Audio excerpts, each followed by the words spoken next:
दोस्तों, आज की कहानी एक सत्य घटना पर आधारित है और बहुत डरा देने वाली है, तो कहानी लंबी चलेगी। तो शुरू करते हैं। पहले हम समझा दें आज की कहानी के बारे में। कहा कि कहानी है और किसके ऊपर आधारित है। शुरू करते हैं। लंदन के बाहरी इलाके में एक पुराना किला है जिसे लोग ब्लैकरॉथ कैसल कहते हैं। सदियों से बंद पड़े इस किले के बारे में कहा जाता है कि वहां कुछ ऐसा है जो इंसानी समझ से परे है। जब एक भारतीय पत्रकार वहां एक डॉक्यूमेंट्री बनाने जाता है तो उसके साथ जो होता है वह एक ऐसी कहानी बन जाती है जिसे सुनकर रूह कांप जाती है। तो आइए कहानी की शुरुआत करते हैं। तो कहानी शुरू होती है। सर्दियों की एक धुंध भरी सुबह थी। लंदन की गलियां कुहासे से भरी थीं। रोशनी कम, हवा ठंडी और चारों ओर एक सन्नाटा सा पसरा हुआ था। ऐसे में हीटर के पास बैठा था आरव मेहरा, एक भारतीय पत्रकार जो कुछ महीनों के लिए लंदन आया था। आरव का सपना था कि वह रहस्यमयी और भूतिया जगहों पर डॉक्यूमेंट्री बनाए। वह नेटफ्लिक्स के लिए एक विशेष सीरीज पर काम कर रहा था, हॉन्टेड हिस्ट्रीज ऑफ यूरोप। उसकी रिसर्च के दौरान एक नाम बार बार सामने आ रहा था, ब्लैकरॉथ कैसल। एक स्थानीय पुस्तकालय में उसे एक पुरानी किताब मिली, कर्स्ड प्लेसेस ऑफ इंग्लैंड, जिसमें लिखा था ब्लैकरॉथ कैसल 1493 में बना एक महल जहां कभी लॉर्ड हेनरी ब्लैकरॉथ रहा करता था। एक रात पूरी फैमिली गायब हो गई। किसी ने नहीं देखा, किसी ने नहीं सुना। उसके बाद से वो किला बंद है और जो भी अंदर गया वो कभी लौट कर नहीं आया। आरव की जिज्ञासा चरम पर थी। उसे मना किया गया। वो जगह अब भी शापित है, पर पत्रकार का काम ही है सवाल पूछना और सच्चाई को उजागर करना। मुझे वहां जाना है, मुझे देखना है कि आखिर वहां हुआ क्या था। आरव ने तय कर लिया। अगले ही दिन कैमरा, ड्रोन, रिकॉर्डिंग गियर और टॉर्च से लैस होकर वो निकल पड़ा। टैक्सी ड्राइवर ने पूछा, सर, आप ब्लैकरॉथ कैसल जा रहे हैं? आप जानते हैं वहां लोग क्यों नहीं जाते? आरव ने मुस्कुराकर जवाब दिया, इसलिए तो जा रहा हूं। टैक्सी दूर तक जंगलों के बीच से होकर गई और फिर एक वीरान रास्ते पर रुकी। आगे मैं नहीं जा सकता साहब, माफ कीजिए। आरव अकेला ही चल पड़ा उस पुराने किले की ओर। किले की ऊंची दीवारें, टूटी खिड़कियां और लोहे का बड़ा दरवाजा जैसे किसी अनकहे राज को छुपाए खड़ा था। जब उसने दरवाजे को धक्का दिया तो एक भारी सी चरमराहट के साथ दरवाजा खुला और जैसे ही उसने कदम अंदर रखा, एक धीमी सी सरसराहट की आवाज और एक ठंडी हवा का झोंका उसे छू कर निकला। ब्लैकरॉथ कैसल की रहस्यमयी कहानी शुरू हो चुकी थी। बहुत बढ़िया, चलिए अब बढ़ते हैं।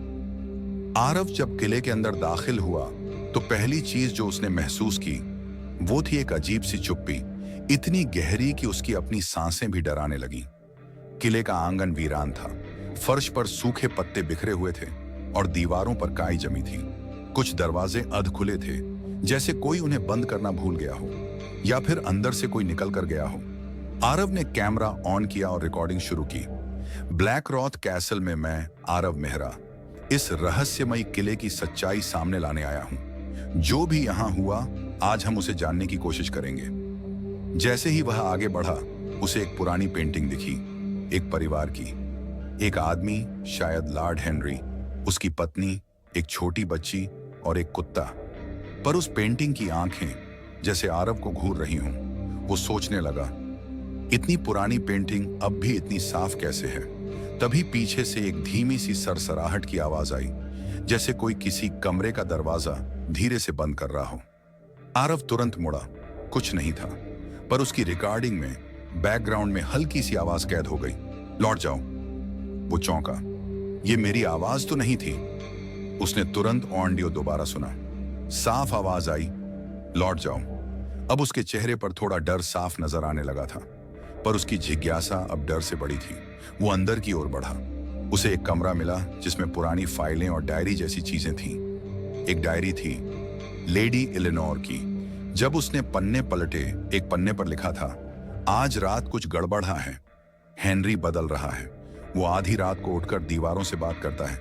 मैंने देखा है उसकी परछाई देर तक हिलती रहती है जबकि वो खड़ा होता है। वो अब पहले जैसा नहीं रहा। आरव की सांसें तेज हो गईं। क्या लॉर्ड हेनरी पर कोई साया था? और तभी ऊपर की मंजिल से किसी के चलने की आवाज आई, ठक ठक ठक। आरव ने धीरे से टॉर्च उठाई और सीढ़ियों की ओर बढ़ा। टॉर्च की रोशनी में कुछ पल को ऐसा लगा जैसे ऊपर कोई साया हिल रहा हो। वो ऊपर पहुंचा और देखा, कुछ नहीं था। पर फिर एक दरवाजा अपने आप बंद हो गया। धड़ाम! अब आरव डर के साथ उत्साहित भी था। इस किले में कोई है। आरव उस कमरे में जाता है जहां कभी ब्लैक रॉक परिवार की छोटी बच्ची सोया करती थी। वहां उसे मिलता है एक टेडी बियर जो अपने आप हिलता है। बहुत अच्छे। अब कहानी पहुंचती है एक और डरावने मोड़ पर। ऊपर की मंजिल पर अजीब सी ठंडक थी। कमरे के दरवाजे जंग लगे हुए थे, लेकिन एक कमरा ऐसा था जिसका दरवाजा थोड़ा खुला था। अंदर से हल्की सी हवा बाहर आ रही थी। आरव ने दरवाजा पूरी तरह खोला। कमरे की दीवारें गुलाबी रंग की थीं। एक कोने में छोटी सी पलंग थी और पास ही रखी थी एक पुरानी टेडी बियर जिसकी एक आंख टूटी हुई थी। कमरे में अजीब सी मासूमियत और डर का अजीब मेल था। आरव बुदबुदाया, शायद ये बच्ची का कमरा था। तभी अचानक टेडी बियर अपने आप जरा सा हिला। आरव ठिठक गया। उसने सोचा, क्या हवा से हिला होगा? लेकिन कमरे में खिड़की तक नहीं थी। फिर उसे सुनाई दी एक धीमी सी हंसी, एक छोटी बच्ची की हंसी। ही ही ही ही ही। आरव का दिल जोर जोर से धड़कने लगा। कौन है वहां? उसने आवाज लगाई। कोई जवाब नहीं। पर फिर टेडी बियर के पास एक पुराना म्यूजिक बॉक्स रखा दिखा। वो अपने आप बजने लगा, टिन टिन टन टन। और तब आरव की टॉर्च अचानक झपकने लगी।